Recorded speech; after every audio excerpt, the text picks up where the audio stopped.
अथ अर्गलास्तोत्रम्। ओम् अस्य श्री अर्गलास्तोत्रमहामन्त्रस्य विष्णुर्ऋषिः अनुष्टुप्छन्दः श्रीमहालक्ष्मीर्देवता श्रीजगदम्बा प्रीतये सप्तशतीपाठाङ्गत्वेन जपे विनियोगः। ॐ नमश्चण्डिकायै। मार्कण्डेय उवाच। ॐ जयन्ती मङ्गला काली भद्रकाली कपालिनी दुर्गा क्षमा शिवा धात्री स्वाहा स्वधा नमोऽस्तु ते। जय त्वम् देवि चामुण्डे जय भूतार्तिहारिणी जय सर्वगते देवि कालरात्रि नमोऽस्तु ते। मधुकैटभविद्राविविधातृवरदे नमः। रूपम् देहि जयम् देहि यशो देहि द्विषो जहि महिषासुरनिर्नाशि भक्तानाम् सुखदे नमः। रूपम् देहि जयम् देहि यशो देहि द्विषो जहि रक्तबीजवधे देवि चण्डमुण्डविनाशिनि।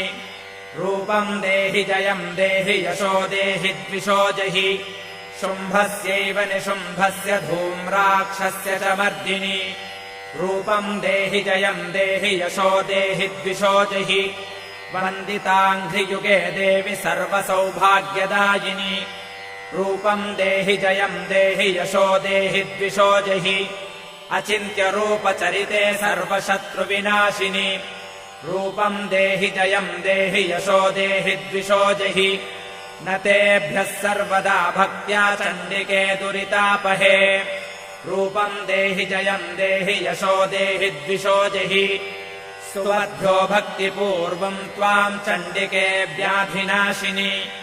रूपम् देहि जयम् देहि यशो देहि द्विषो जहि चण्डिके सततम् ये त्वामर्चयन्तीह भक्तितः। रूपम् देहि जयम् देहि यशो देहि द्विषो जहि देहि सौभाग्यमारोग्यम् देहि मे परमम् सुखम्। रूपम् देहि जयम् देहि यशो देहि द्विषो जहि विधेहि द्विषताम् नाशम् विधेहि बलमुच्चकैः। रूपम् देहि जयम् देहि यशो देहि द्विषो जहि विधेहि देवि कल्याणम् विधेहि परमाम् श्रियम्। रूपम् देहि जयम् देहि यशो देहि द्विषो जहि सुरासुरशिरोरत्ननिघृष्टचरणेऽम्बिके। रूपम् देहि जयम् देहि यशो देहि द्विषो जहि विद्यावन्तम् यशस्वन्तम् लक्ष्मीवन्तम् जनम् कुरु। रूपम् देहि जयम् देहि यशो देहि द्विषो जहि प्रचण्डदैत्यदर्पघ्ने चण्डिके प्रणताय मे। रूपम् देहि जयम् देहि यशो देहि द्विषो जहि चतुर्भुजे चतुर्वक्त्रसंस्तुते परमेश्वरि। रूपम् देहि जयम् देहि यशो देहि द्विषो जहि कृष्णेन संस्तुते देवि शश्वद्भक्त्या सदाम्बिके। रूपम् देहि जयम् देहि यशो देहि द्विषो जहि हिमाचलसुतानाथ संस्तुते परमेश्वरि। रूपम् देहि जयम् देहि यशो देहि द्विषो जहि इन्द्राणीपति सद्भावपूजिते परमेश्वरि। रूपम् देहि जयम् देहि यशो देहि द्विषो जहि देवि प्रचण्डदोर्दण्डदैत्यदर्पविनाशिनि। रूपम् देहि जयम् देहि यशो देहि द्विषो जहि देवि भक्तजनोद्दामदत्तानन्दोदयेऽम्बिके।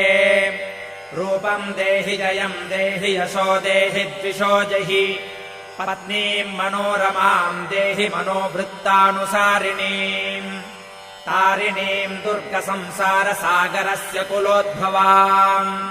इदम् स्तोत्रम् पठित्वा तु महास्तोत्रम् पठेन्नरः स तु सप्तशती संख्या वरमाप्नोति सम्पदाम्। ॐ इति देव्या अर्गलास्तोत्रम् सम्पूर्णम्।